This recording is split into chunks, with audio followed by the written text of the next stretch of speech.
Okay, so I choose the title to be rather broad, the role of public health in armed conflict situation. We more or less see in armed conflict situation more the role of surgeon, but public health has a very large input in armed conflict situation. Now let's look a little bit at what is armed conflict situation. So that's a population linked to the system, including the health system, and we have to look also at the vulnerability and capacities. And then when we have a war striking on that, it has an impact on the people and impact on the systems. And the end result of that, you have different level of crisis according to different situation. I will talk mainly on acute crisis. The result depends very much on the balance between vulnerability and capacities of the services compared to the need of the population.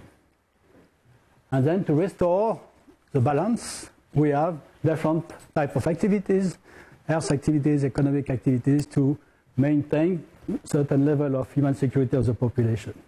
So that, that's sort of a basic definition of armed conflict situation. Now, when we talk about crisis, we can look at health crisis, which basically, the acute one is when the basic needs are not covered anymore. People don't have access to food, don't have access to water, to medical care. That's basically the definition of acute crisis. Chronic crisis, which is very closely linked to acute because sometimes they are going back and forth, essentially not sufficiently covered. It's to work a little bit, but not enough to cover properly the need of the people. And then post-crisis, when the needs are covered, but not in a very sustainable way. But at the same time, in armed conflict, we have to look at human rights crisis, where you have basically the same definition. But in terms of health need, you have right. Essential rights of the people are not respected anymore. And when you combine both, you come up with the concept of complex emergencies, where at the same time you have an acute crisis in terms of health, and an acute crisis in terms of human rights violation. And most of the time, massive human rights violation. And that can be linked for the population between impact on integrity of people, impact on health of people. And all of that can be summarized in the concept of human security in complex emergency. So now in the presentation we have two parts. First of all, I talk about public health and health, because public health means that we need to have an impact on health of the people. And in the second part, to see what public health can do in relation with human rights violation. There are a lot of evidences that all armed conflicts have a tremendous impact on population. Just a couple of examples from Darfur, for instance, in terms of mortality rate, the same in Darfur with malnutrition. There are thousands of examples which show that all armed conflicts have a tremendous impact on populations. And that is quantified through public health by putting together figures on mortality, malnutrition, morbidity, whatever. Now, the aim of public health is to organize health services so that it has an impact on health and contribute to maintain health. And health services is that basically. To make sure that people have access to food, water, sanitation. I'm sorry for the faculty, but I see if I can do something on sanitation, I will do that. Preventive activities, like immunization, and curative care. But it should be in this order. If we don't have proper access to food, people will get sick, and then you need tremendous input at the curative level, so it doesn't make sense. If we put all of that together on a linear form that's the same, then you got this type of model. When you can restore food security, either through the economic system or restore access to food for the population. I will give an example afterwards. The same for water and sanitation, habitat, shelter, health promotion, outpatient care, hospital care, and the psychosocial care. So let's look very quickly at, for instance, food availability. Can be restored through the economic system. And you have, this type of picture through agriculture. Even, give a credit card to people. That was in the Katrina, when people can have access to food in the supermarket 10 miles away from the scene of the disaster. And when it cannot work on the economic system, or it will take a long time to work on the economic system, it's not because you provide the seeds or you provide tools to people to rehabilitate agriculture that you will have an impact the next week.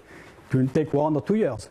So in between, you will maintain the food security of people by providing food, and that's the classical picture of food distribution, and rehabilitation of the nutritional status for the person who have bad nutritional status.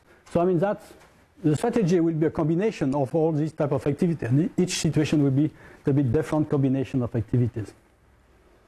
If we look at water, the same, looking at the engineering part, where are the source of water, what capacity for storage, treatment, and then also how the people use the water, because what we want is to have an impact on health from the water. Do the people use properly the water? Is the level of technology is appropriate to the context? So you have also a lot to deal with at the social level. Environmental health, we have a straightforward list of programs there, from shelter to the management of waste, human waste, solid waste, vector control, management of wastewater, that need to be dealt with. Otherwise, you will get a lot of problems in terms of communicable disease, with a very sharp rising in terms of incidence of communicable diseases. Healthcare, the prevention, immunization. I remind that if you have a massive displacement of population with camps, IDPs, refugees, measles immunization is a key priority. Where you can have the maximum impact in terms of reduction of mortality. Mental health, prevention of vitamin deficiency, growth monitoring, early case detection to prevent that minor case become serious and contribute to the increase of mortality. Curative care, outpatient, referral system, inpatient care. So that's a sort of chain from outpatient care to hospital with different possibility in terms of possible evacuation, level of health care. The key issue to decide, should we support existing hospital or should we set up field hospital, that's a very difficult decision to be made. It has a tremendous long-term effect. Remember in ICRC, I have to take the decision back in 1986 to set up a surgical hospital in Kenya for South Sudan, Kichokyo, I guess you know that for some of you have experience on that. And then I said, okay, let's set up an hospital for 50 beds with 50 beds, and then after that, after 1 or 2 years, we'll see. And then the hospital stays there for 20 years. It was, closed in 2006. And he went up to 600 beds. So you see, decisions that can be made at that time can be tremendous. Psychosocial care. On the social, try to restore to see what are the vulnerable groups. Education at large, not talking about health education, which is part of preventive health services, but education at large. It provides school for children. To restore family link. Now, cell phones are part of humanitarian action now. When there is some problem somewhere, organizations come with cell phone and provide cell phone to people so that they can connect with the family who more and more have cell phone now. And the psychological care, like allow, for instance, children to draw what they've been seeing in terms of violence, so that reduce the risk of stress in the long term and psychotic disorder.